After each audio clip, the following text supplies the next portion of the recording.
ينضم إلينا من المنامة عضو لجنة الشؤون الخارجية والدفاع والأمن الوطني بمجلس الشورى البحرينية سيد جمال بو حسن. أهلا بك لسكاي نيوز عربية. سيد جمال، ما الذي يكشف ضبط خلايا مرتبطة بإيران وأيضا حزب الله بشكل مستمر وبهذا الحجم في الداخل البحريني؟ حياك الله يا أخي، وحيا الله مشاهدي سكاي نيوز العربية. في الحقيقة يعني ما تم القبض عليه اليوم من جماعة أو جروب البسطة يمثل امتداد لعمليات سابقة وللتدخل الإيراني في مملكة البحرين وللدعم الإيراني في الشأن البحريني.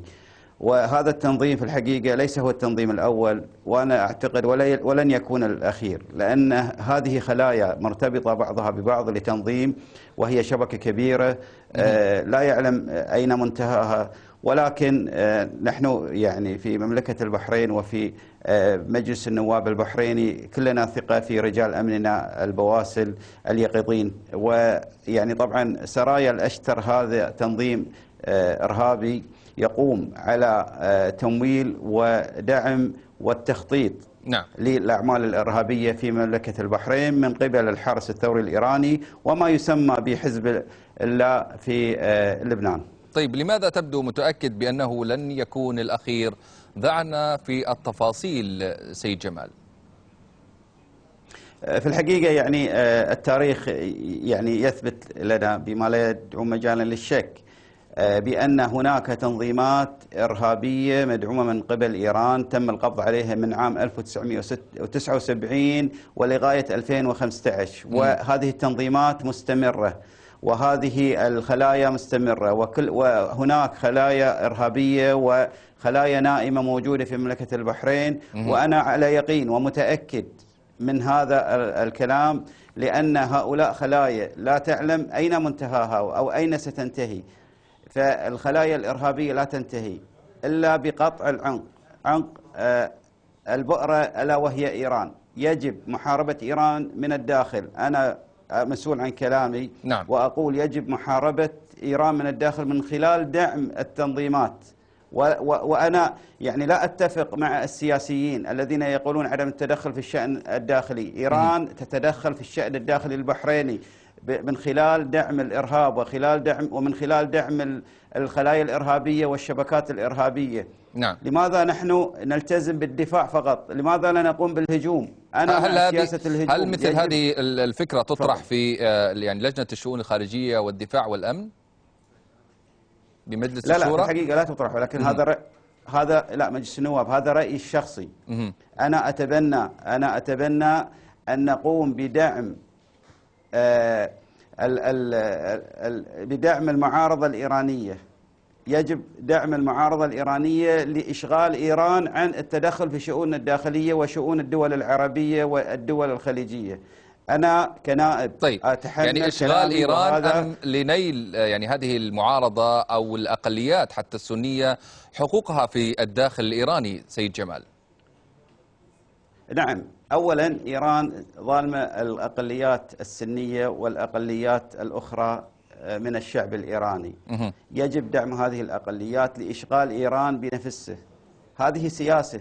يجب دعم دعم الأقليات السنية والأقليات الغير إيرانية. هناك أقليات غير إيرانية غير فارسية يجب دعمها لإشغال إيران بالداخل. وهناك كذلك لا ننسى مجاهدي خلق. يجب دعم مجاهدي خلق لإشغال إيران عن التدخل في شؤوننا الداخلية، وأنا أعتبر هذا دفاع. طيب يعني جزء من الدفاع. يعني تفضل.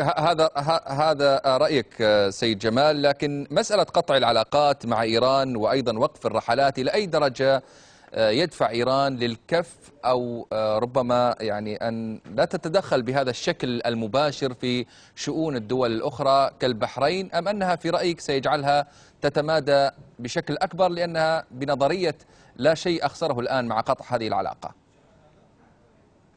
صحيح، إيران يعني كانت ولا زالت وستظل دائما المحرك للأعمال الإرهابية في دول الجوار وخصوصا البحرين والسعودية والكويت. إيران لن تكف سواء قطعت العلاقات أم لم تقطع العلاقات. صحيح أن قطع العلاقات الدبلوماسية وقطع الرحلات سيقلل من التدخل الإيراني، ولكنه لن ينتهي. لن ينتهي. وأنا استقدمت في مجلس النواب البحريني باقتراح برغبة لقطع العلاقات الاقتصادية والتجارية وإيقاف الرحلات، وكذلك منع، وهذا مهم، منع المواطنين البحرينيين من التوجه إلى إيران، لأن هذا سيحد من الأعمال الإرهابية والتخطيط للنيل من أمن. ماذا عن حزب الله، يعني الطرف الثاني في المعادلة وبارتباطه أيضا بهذه الخلايا سيد جمال؟ في الحقيقة هذا يعني اللي يعني نخشاه ونخاف منه، أن يتجه هؤلاء من خلال السفر إلى لبنان، ومن لبنان يطلعون إلى إيران، أو من خلال السفر إلى دول أخرى مجاورة والتوجه إلى إيران. هناك يجب أن يكون رادع لهؤلاء الذين يتجهون لإيران من خلال الكشف عن الأختام في الجوازات. إذا توجه أي مواطن بحريني إلى إيران يجب أن يتم محاكمته ويجب أن يتم ردعه، لأن البحرين تمتلك من المعلومات ومن الأجهزة الأمنية ما يجعلها ما يجعل القبض على هؤلاء المتجهين إلى إيران سواء للتدريب أو للتمويل. طيب، يعني هذه الخلايا ليست هي الأولى المرتبطة بإيران والتي يتم الكشف عنها في الداخل البحريني. ما الخطوات التي اتبعت لإيصال يعني هذه المعضلة إلى المجتمع الدولي، وأيضا محاسبة من تطال يده أمن البحرين؟ في الحقيقة